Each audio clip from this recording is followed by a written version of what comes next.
پھر حضور نے فرمایا ایھا الناس، اے لوگو، انہ لا نبی بعدی، میرے بعد کوئی نبی نہیں آئے گا، ولا امت بعدکم، جب نبی کوئی نہیں تو امت کوئی نہیں۔ اللہ تعالیٰ نے فرمایا ما کان محمد ابا احد من رجالکم،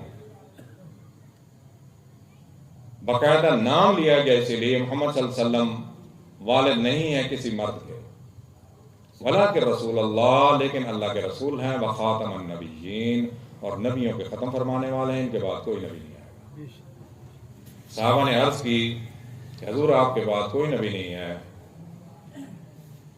تو حضور نے فرمایا مثلی و مثل الانبیاء کرجل بنا دارا فاکملها واحسنها الا موضع اللبنۃ وجعل الناس يدخلونها ويتعجبون ويقولون لولا موضع اللبنۃ وانا اللبنۃ وانا خاتم النبیین۔ یہ متفق علیہ روایت ہے، بخاری مسلم دونوں میں جو روایت موجود ہو وہ متفق علیہ کہلاتی ہے۔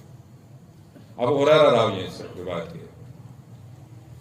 حضور نے فرمایا میری مثال، مثلی میری مثال ایسی ہے، ومثل الانبیاء، اور تمام انبیاء کی مثال ایسی ہے، رجل کہ ایک آدمی ہے، بنا دارن، اس نے گھر بنایا، فاکملها واحسنها، اس مکمل گھر بنایا اور خوبصورت گھر بنایا، محل نما گھر بنایا اس نے، الا موضع اللبنۃ، ایک اینٹ اس میں نہیں لگی، وجعل الناس يدخلونها، جب لوگ داخل ہوتے تھے اس گھر کو دیکھتے تھے، دیکھنے کے بعد کیا کہتے تھے، تعجبون، تعجب کا اظہار کرتے تھے اور کہتے تھے وَيَقُولُونَ لَوْلَا مُوضِعُ اللَّبِنَةُ، تو یہ اینٹ کیوں نہیں لگی اس گھر میں، جب خوبصورت کمرہ گھر بنایا جائے اس میں ایک ٹائل نہ لگی ہوئی ہو تو نظر آتی ہے، تو لوگ کہتے ہیں کہ یہ ٹائل کہاں ہے۔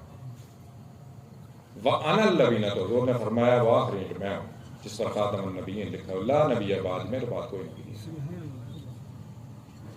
جب نبی کوئی نہیں تو امت بھی کوئی نہیں، وَلَا أُمَّةَ بَعْدَكُمْ، کوئی امت نہیں تمہارے بعد آئے گی، تم آخری امت ہو، اسی لیے اس امت کی ذمہ داری ہے۔ اللہ تعالیٰ نے فرمایا کنتم خیر امت اخرجت للناس، تم بہترین امت ہو۔ جو پہلے انبیاء کا کام تھا، حضور نے فرمایا کہ میری امت کے علماء بنی اسرائیل کے انبیاء جیسے ہوں گے۔ جو نبیوں نے کام کرنا تھا وہ امت کی ذمہ داری ہے، ہر ایک کی ذمہ داری ہے۔ حضور نے فرمایا بلغوا عنی ولو آیا، تمہارے پاس ایک آیت تمہارے پاس آ جائے تم آگے پہنچاؤ اس کو، ذمہ داری امت کی۔ خیر امت اخرجت للناس تأمرون بالمعروف، نیکی کا حکم کرو، وتنہون عن المنکر، اور برائی سے روکو، خود بھی روکو، نیکی خود بھی کرو۔ حضور نے فرمایا